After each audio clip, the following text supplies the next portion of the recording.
Hello students, I am your teacher Annu. Welcome in my channel Study and Learn with Annu.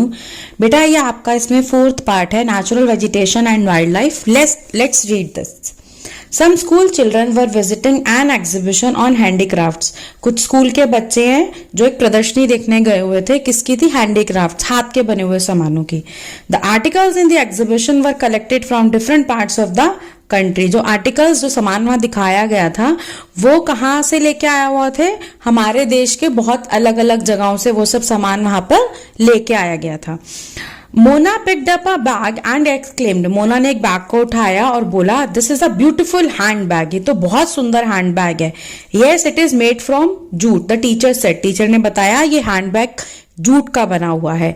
Do you see those baskets, lamp shades and chairs. अरे तुमने वो baskets, टोकरियां, lamp shades और कुर्सियां, chairs देखी क्या? Those are made of canes and bamboos. ये किसकी बनी हुई है? केन्स और बैम्बूज की बनी हुई है. बैम्बू मतलब बांस की बनी हुई है. In the eastern and north western humid regions of India bamboo grows in plenty.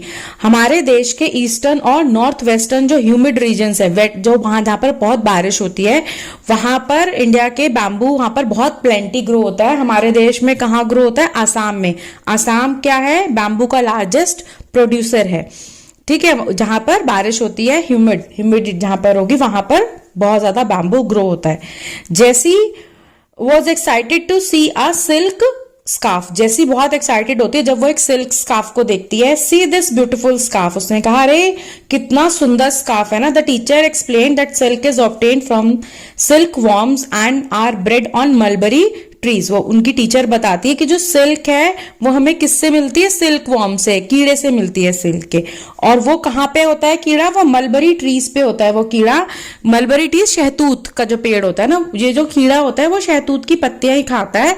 और फिर जो ये कीड़ा होता है ये अपने ऊपर, आप देखो आपके इसमें देख रहे हो, आप बुक में भी बना रखा है बेटा, और आप अपनी स्क्रीन पे भी देख रहे हो, मैं आपको दिखा रही हूं. ये किस तरह से अपने ऊपर कोकून बना लेता है.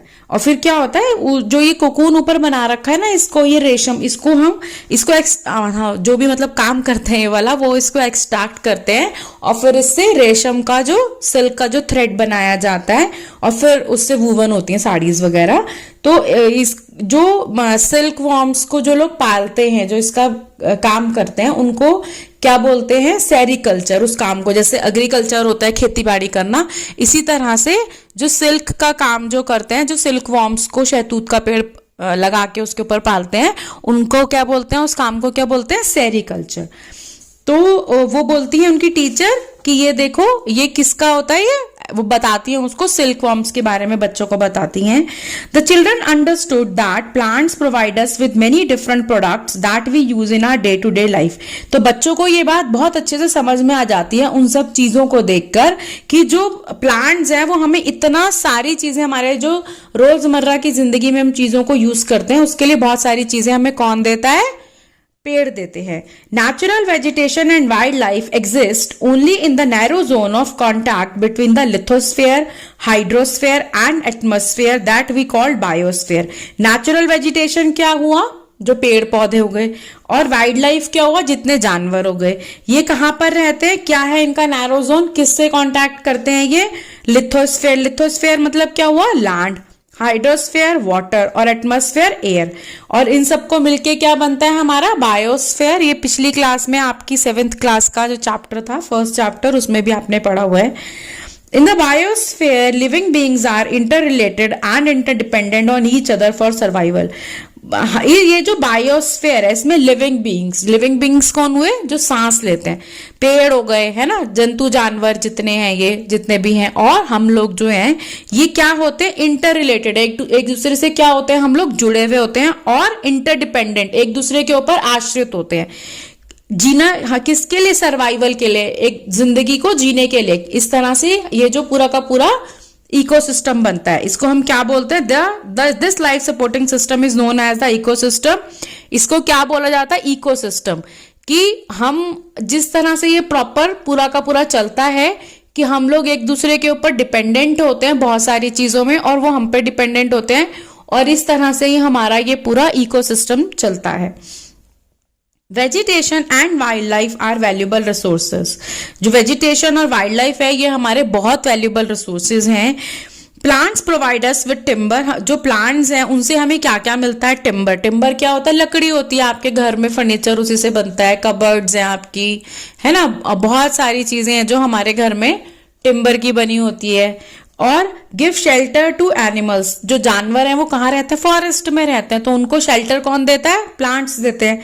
Produce oxygen we breathe. जब आपको पता है फोटोसिंथेसिस का जो प्रोसेस होता है उसमें जो पेड़ हैं, सॉरी जानवर नहीं, जो पेड़ हैं वो क्या रिलीज करते हैं? ऑक्सीजन गैस को रिलीज करते हैं और कार्बन डाइऑक्साइड को इनहेल करते हैं। एक्सहेल क्या करते हैं? ऑक्सीजन को। तो वो हमारे लिए बहुत इंपॉर्टेंट है क्योंकि हम क्या करते हैं? उसी पे जीते हैं, ऑक्सीजन के ऊपर ही।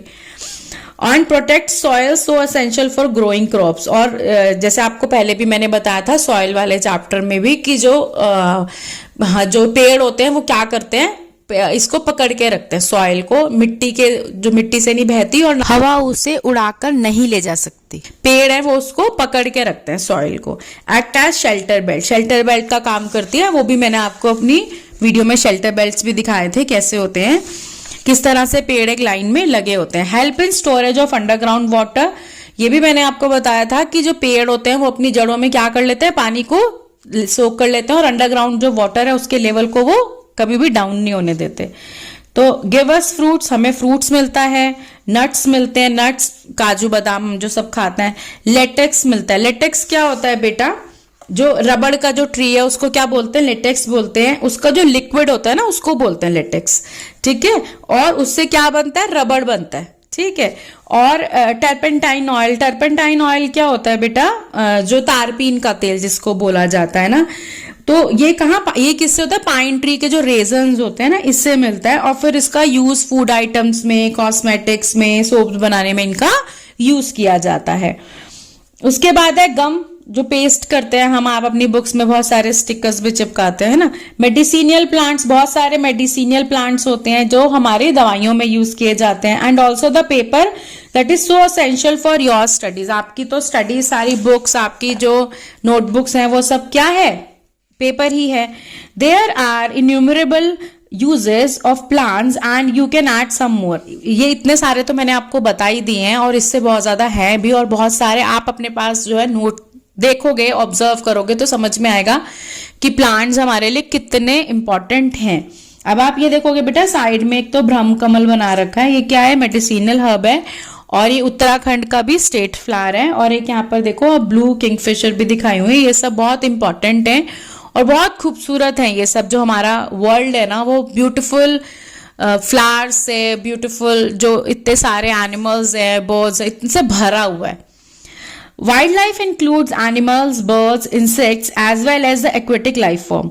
वाइल्ड लाइफ में क्या क्या आता है? एनिमल्स आते हैं, जानवर आते हैं, बर्ड्स आते हैं, चिड़िया, इंसेक्ट्स आते हैं, और एक्वेटिक लाइफ फॉर्म्स मतलब जो पानी में रहने वाले जीव जंतु हैं। They provide us milk. इनसे हमें क्या क्या मिलता है? मिल्क मिलता है, मीट, ठीक है, जो नॉनवेज खाते हैं, हाइड्स उनके स्किन, एंड वूल जो सर्दियों में हम स्वेटर्स पहनते हैं उसी से बनते हैं। इंसेक्ट्स लाइक बीज, जो इंसेक्ट्स होती हैं बीज, वो हमें क्या देती है? प्रोवाइडर्स हनी। हनी हमें उनसे मिलता है। Help in pollination of flowers, flowers के पॉलिनेशन में वो हेल्प करते हैं। And have an important role to play as decomposers. Decomposers क्या होते हैं? जो डेड एनिमल को जो खा लेते हैं ना, उसे बोलते हैं ना decomposers in the ecosystem. Ecosystem मैंने आपको जैसे बताया कि ये सब चीजें एक दूसरे से रिलेटेड है, इंटर रिलेटेड और डिपेंडेंट होते हैं एक दूसरे के ऊपर। तो ये इकोसिस्टम इसी तरह से चलता है हमारा पूरा। हाँ, the birds feed on insects and act as decomposers as well. Birds भी किसको खा लेती हैं? इंसेक्ट्स को खा लेती हैं, तो वो भी डीकम्पोजर का काम कर रही हैं। और vulture due to its ability to feed on dead life stock is a scavenger. कौन होते हैं बच्चा? स्क्वेंजर उनको बोला जाता है जो डेड, जो एनिमल, जो जानवर होते हैं उनको खा लेते हैं ना, उनको क्या बोलते हैं? स्क्वेंजर। तो and considered a vital cleanser of the environment, इसीलिए उसे बहुत इंपॉर्टेंट क्लींजर मानते हैं कि वो उन जानवरों को खा लेते हैं जो मर जाते हैं। सो एनिमल्स बिग और small all are integral to maintaining balance in the ecosystem. चाहे वो छोटा जानवर है या बड़ा जानवर है, पर वो जो इस इकोसिस्टम के बैलेंस करने के लिए, वो सब बहुत इंपॉर्टेंट हैं और हमें इन सब की बहुत वैल्यू करनी चाहिए। अब बेटा देखो साइड में यहाँ पर डू यू नो दिखाया हुआ है, vultures in the Indian subcontinent were dying of kidney failure. क्या ऐसा एक सर्वे में पता चला कि जो वल्चर्स थे इंडियन सब कॉन्टिनेंट में, वो किडनी उनकी फेल होनी शुरू हो गई और वो उससे मरने शुरू हो गए। तो पता क्यों भाई, क्यों ऐसा क्यों हो रहा है? तो shortly after scavenging livestock treated with diclofenac, a painkiller that is similar to aspirin और आइब्रोफिन। तो क्या था, पता चला कि उन्होंने उनको वो वाले जानवर उन्होंने खाए हैं जिनके ऊपर, जिन्होंने कौन सी मेडिसिन जिन्होंने ले रखी थी, डाइक्लोफेनेक। वो क्या होती है, वो एस्पिरिन की तरह ही पेन किलर होती है। तो उसको खाने से वो जिन जानवरों को उन्होंने खाया होगा उनको उससे ट्रीट किया गया होगा, उसका इलाज चला होगा उससे। तो जब इन वल्चर ने उनको खाया तो ये इन वल्चर की किडनी फेल होने लगी और ये मरने लग गए। तो क्या हुआ फिर, efforts are on to ban the drug for livestock use and breed vultures in captivity. तो उनकी जान को बचाने के लिए इस ड्रग को बैन किया गया। तो आप देखेंगे कि इनकी चीजों को कितना संभाल के वो यूज किया जाता है ताकि ये सब जो है वो जिंदा रहें और कोई भी ऐसा ना हो जानवर कि गायब हो जाए। और इस चीज को क्या हो, इग्नोर नहीं करना चाहिए किसी को भी, ठीक है। डिस्ट्रीब्यूशन ऑफ नेचुरल वेजिटेशन, किस तरह से जो हमारा नेचुरल वेजिटेशन है वो डिस्ट्रीब्यूट है, किस तरह से डिवाइड है, अब हम ये पढ़ेंगे इसमें। The growth of vegetation depends primarily on the temperature and moisture. जहां पर भी पेड़ पौधे पैदा होंगे वो किस चीज पर डिपेंड करेंगे, एक तो वहां का टेम्परेचर कैसा है और वहां पर मॉइस्चर पानी कितना मिल रहा है उस जगह पर। The major vegetation types of world are grouped as, 4 तरह में डिवाइड करके रखा हुआ है। वो क्या है, एक तो forest, grasslands, scrubs and tundra. तो क्या क्या है, in areas of heavy rainfall huge trees में थ्राइव। जहां पर बहुत बारिश होती है वहां पर बहुत बड़े बड़े पेड़ ग्रो कर जाते हैं। द फॉरेस्ट आर दस associated with areas having abundant water supply. तो फॉरेस्ट हमेशा आपको वहीं पे मिलेंगे जहां पर बहुत ज्यादा पानी की सप्लाई होगी, मतलब बारिश वहां पर बहुत अच्छी होती होगी। As the amount of moisture decreases, the size of trees and their density reduces. जैसे जैसे moisture कम होता जाएगा, मतलब जैसे जहां बहुत ज्यादा बारिश वहां पर फॉरेस्ट आ गए, जैसे जैसे moisture जहां बारिश कम, पानी कम पहुंच रहा है वहां पर जो पेड़ है उसकी लेंथ और उतना वो घना नहीं हो पाएगा, तो वो उसका कम होना शुरू हो जाएगा।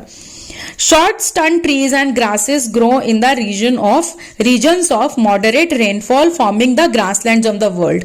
तो जो grasslands कहाँ पे बनते हैं वर्ल्ड के, जहां पे moderate rainfall होता है, ना बहुत ज्यादा ना बहुत कम। Thorny shrubs and scrubs grow in dry areas of low rainfall. और thorny shrubs कहाँ पैदा होते हैं, जहां पे रेनफॉल बहुत कम होता है। In such areas plants have deep roots. ऐसी जगहों पे जो प्लांट्स होते हैं ना उनके रूट्स बहुत डीप होते हैं, क्योंकि पानी बहुत लो लेवल होता है ना, ग्राउंड लेवल का जो पानी होता है उसका लेवल बहुत कम होता है, इसलिए रूट्स को बहुत डीप जाके पानी लेके आना पड़ता है। तो इनके जो रूट्स हैं वो बहुत ज्यादा डीप जाते हैं पानी में। And leaves with thorny and vaccine surface, और जो उनकी लीव्स होती है ना वो एक तो कांटेदार होती हैं और दूसरा वैक्सी होती हैं ऊपर से। क्यों होती हैं, ताकि जब पानी उनके ऊपर आए तो वो फिसल ना सके, वो उनके ऊपर रहे, इसीलिए वो इस तरह की लीव्स होती हैं उनकी। Reduce loss of moisture through transpiration. Tundra vegetation of cold polar regions comprise of mosses and lichens. जो टंड्रा वेजिटेशन है, जो बहुत वहां जहां ठंडा होता है वहां पर पेड़ पौधे तो होते नहीं क्योंकि बर्फ से ढका रहता है वो एरिया, तो वहां पर मोजेस एंड लाइकन्स ही होते हैं। फॉरेस्ट्स को भी आगे डिवाइड किया गया है, are broadly classified as evergreen and deciduous depending on when they shed their leaves. ये डिपेंड करता है कि वो कब अपनी पत्तियां उनकी पत्तियां झड़ती है ना पेड़ों की, उनका एक सीजन होता है, तो वो उसके ऊपर डिपेंड करता है कि वो एवरग्रीन फॉरेस्ट है या फिर डेसिडुअस है। Evergreen forest do not shade their leaves simultaneously in any season. जो एवरग्रीन फॉरेस्ट होते हैं उनकी पत्तियां कभी भी नहीं झड़ती, कोई भी जो सीजन हो ऑफ द ईयर। और जो डिसिडुअस फॉरेस्ट हैं shed their leaves in a particular season, उनकी पत्तियां झड़ती हैं एक पर्टिकुलर सीजन में to conserve loss of moisture through transpiration, जिससे ट्रांसपिरेशन में जो सारा का सारा वो फॉरेस्ट जो है वो अपनी पत्तियां क्यों झाड़ता है कि कंजर्व, उसको बचाने के लिए, ट्रांसपोर्टेशन के टाइम में पूरा मॉइस्चर ना उड़ जाए, उसको बचाने के लिए उनकी पत्तियां एक पर्टिकुलर जो सीजन है उसमें वो झड़ती ही झड़ती हैं। Both type of forest are further classified as tropical और temperate based on their location, और दोनों के दोनों फिर उसको किस में डिवाइड करा जाता है कि वो ट्रॉपिकल है या टेम्परेट बेस्ड, उनकी लोकेशन क्या है, इन डिफरेंट लैटिट्यूड्स। लैटिट्यूड्स क्या होता है, कितनी ऊंचाई पे है।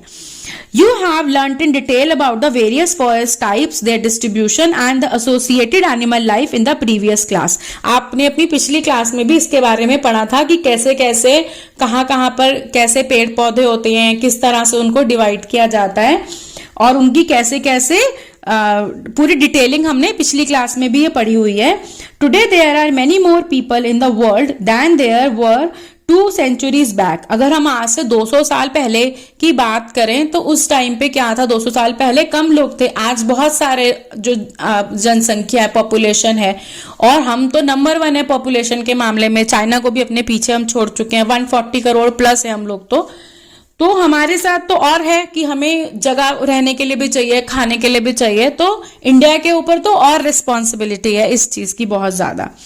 To feed the growing numbers, large areas of forest have been cleared to grow crops. तो क्योंकि इतने सारे लोगों को खाना खिलाना है तो उसके लिए बहुत सारा जो फॉरेस्ट का एरिया है उसको काट काट के कन्वर्ट किया गया कि वहां पर खाना, जो भी खेती है, गेहूं की खेती है, चावल, इन सब की खेती है खाने की, वो उगाई जा सके। Forest cover all over the world is vanishing rapidly. इसीलिए जो पूरे के पूरे संसार में जितना भी जगहें हैं, फॉरेस्ट जो कवर्ड एरियाज थे वो बहुत ज्यादा काटे जा रहे हैं और बहुत जल्दी वो गायब हो रहे हैं।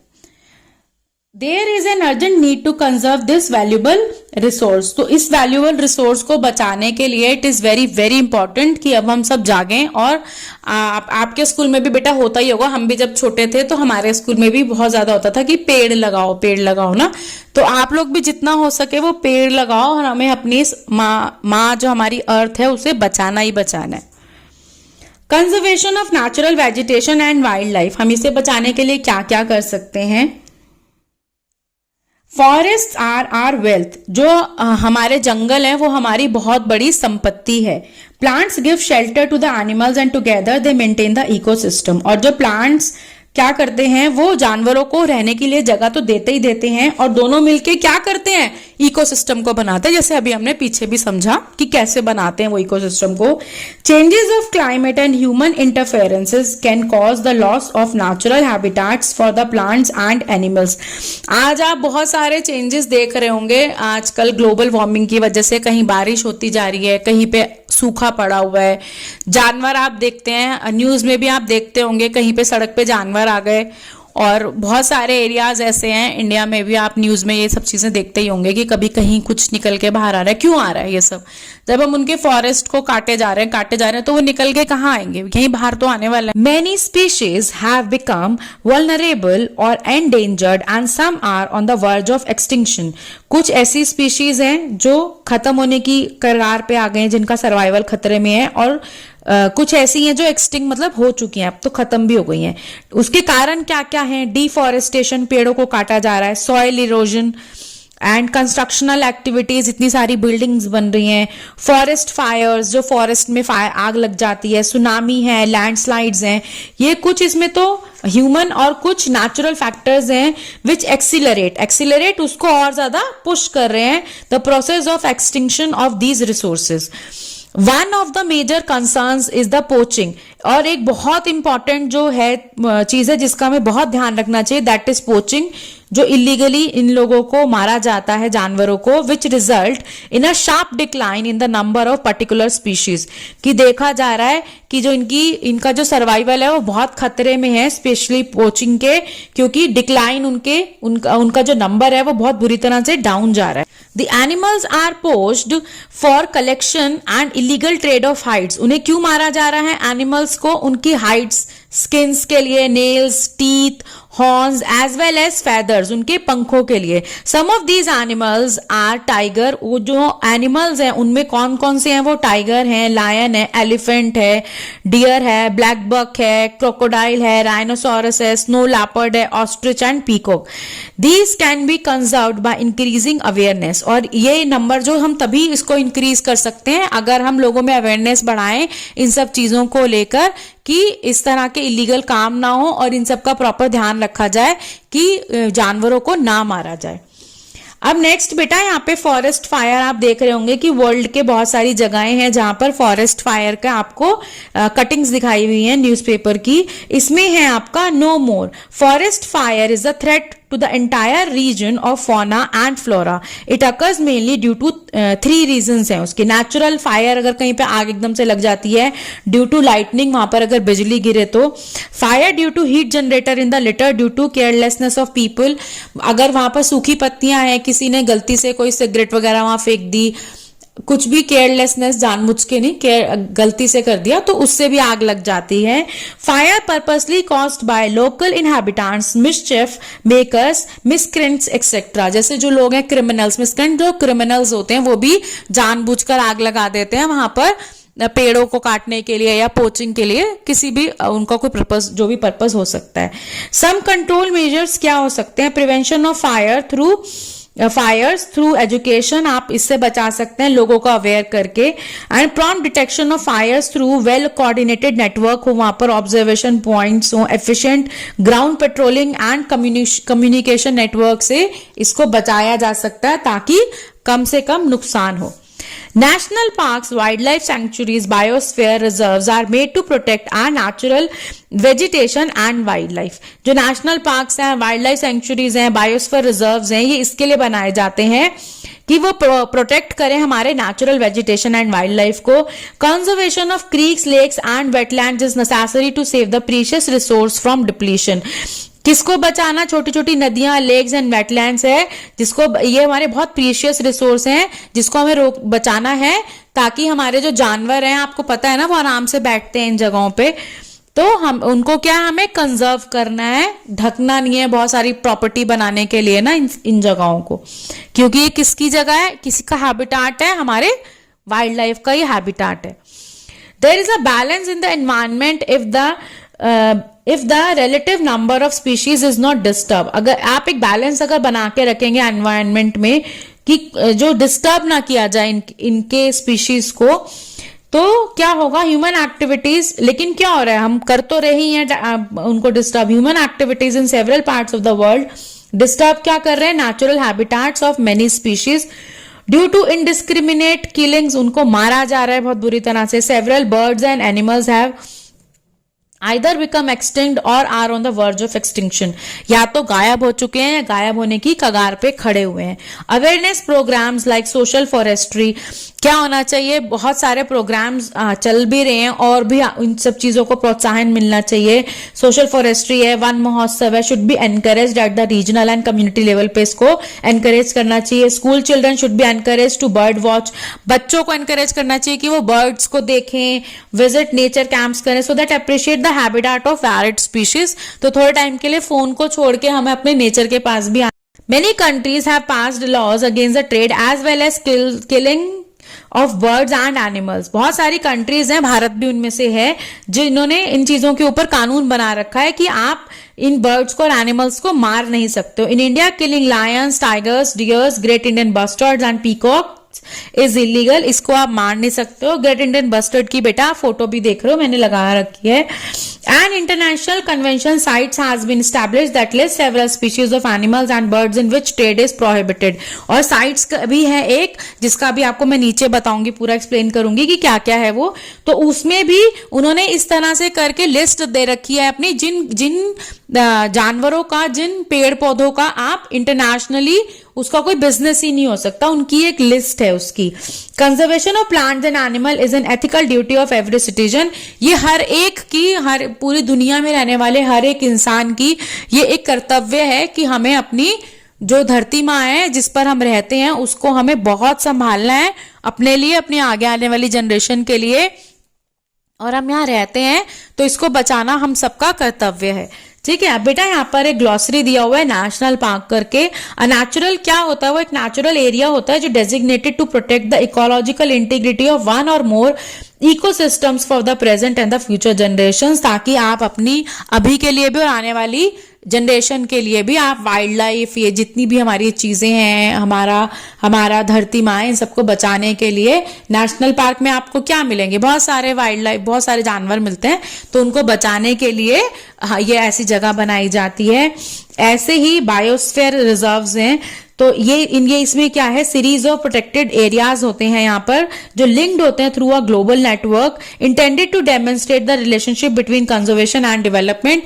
जिसका कारण क्यों बनाया जाता है, ताकि आपको ये समझ में आए, ताकि ये जो हम अपने चीजें हैं उन्हें कंजर्व भी करें, अपने रिसोर्सेज को, प्लस उनका यूज भी करें। इसका मतलब ये नहीं है कि डेवलपमेंट ना हो, डेवलपमेंट हो, लेकिन अपनी चीजों को इस तरह से यूज किया जाए कि हम उसे कंजर्व भी करें और हम उसका अच्छे से यूज भी करें। अब नेक्स्ट आपका जो लास्ट है बेटा, डू यू नो है साइट्स।